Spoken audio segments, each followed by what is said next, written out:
moi. Tu as le poignard comme ça sur moi. Tu m'as dit que tu vas me poignarder. Quoi? Place-toi et Qu'est-ce que tu as fait? Vous tirez le gars là. C'est ici. C'est ici. Vous poignardez le gars là ici. Le gars remonte.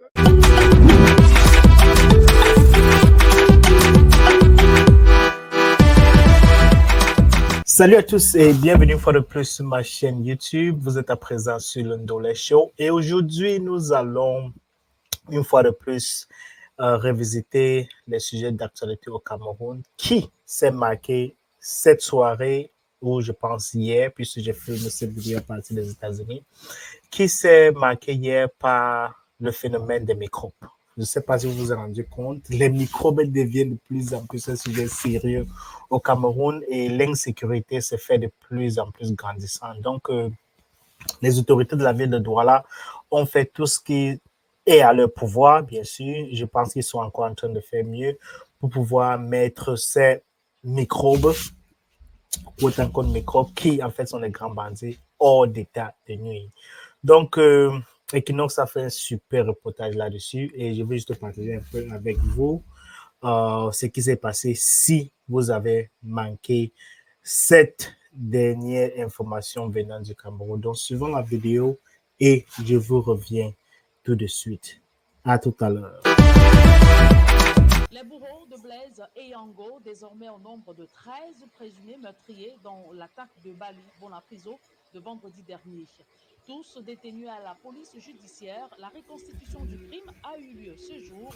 Présent sur les lieux, le gouverneur de la région du littoral a promis de nettoyer les microbes à grande eau. Steve Eboulet, Hubert Michel Kameni. À la division régionale de la police judiciaire du littoral ce jeudi, comme dans un film hollywoodien, le scénario est réalisé.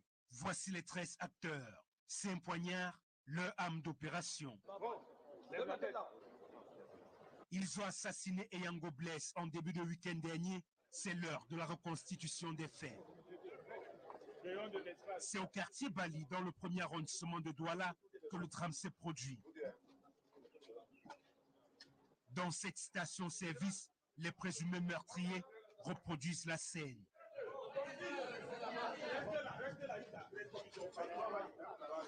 On continue. Sur place, un jeune homme qui a échappé de justesse à l'agression explique. Face à moi, tu as le poignard comme ça sur moi. Tu m'as dit que tu vas me poignarder. Quoi? Place-toi et Qu'est-ce que tu as fait? Vous tirez le gars là. C'est ici. Vous poignardez le gars là ici. Le gars remonte. Le présumé assassin de Blaise et Yango est identifié. Bamba Ridel Sèche, alias Drake, un repris de justice âgé de 31 ans.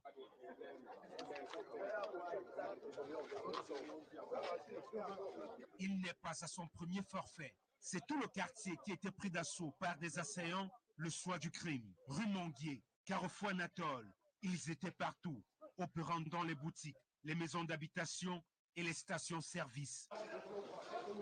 À 18h, nous on dormait, on fermait dans nos portes ici. Là. Donc ça n'allait pas. Même dans nos maisons, même, ils nous agressaient nous-mêmes. On ne dormait pas. Dans notre propre quartier, nous n'avions pas la paix. Nous ne pouvions pas entrer chez nous à plus de 20 heures. Donc c'est fatigant. Nous sommes très contents. Pour la reconstitution des faits ce jeudi, le gouverneur de la région du littoral et son état-major sont descendus sur le terrain. Permettez-moi de dire que nous n'avons pas repris les microbes, parce que les microbes, on ne les voit pas. C'est des bandits que nous avons arrêtés. Comme ils sont tous passés aux aveux, celui qui a ôté la vie à M. Eyango Blaise est là, et vous l'avez vu avec un semblant de couteau en main, le couteau avec lequel il a assassiné Eyango est au niveau de la PJ. Le patron de la région du littoral martèle une fois de plus que Douala n'est pas le Far West, comme certains voudraient le faire croire sur les réseaux sociaux. Compte tenu du fait que beaucoup ont voulu montrer que la ville de Douala est invivable, il était question donc que nous puissions accompagner la justice dans cette phase. Sur un ton ferme, Samuel Dieudonné Ivara Dibois promet de faire la peau à tous les fauteurs de troubles de Douala qui ne tireront pas les leçons de cette situation. Nous sommes descendus ainsi pour démontrer à notre population que l'État reste debout et que ceux qui veulent mettre le désordre dans cette ville rencontreront la force de la loi. La chasse à l'homme se poursuit pour mettre hors d'état de nuit le reste de la bande encore en fuite. Ok, voilà un peu un résumé de ce qui s'est en fait passé du côté de Douala.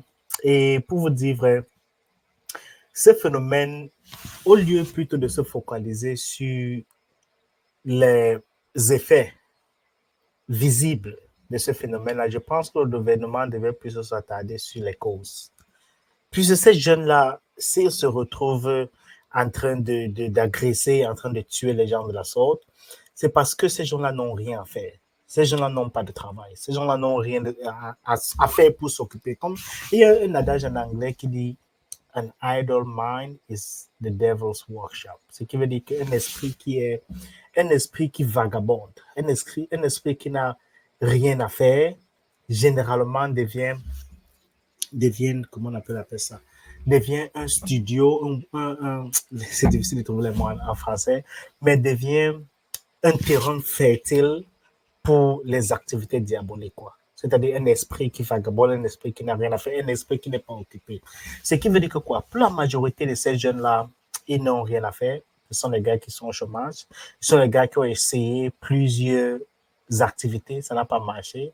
Et au final, ils se sont dit, qu'est-ce que nous devons faire?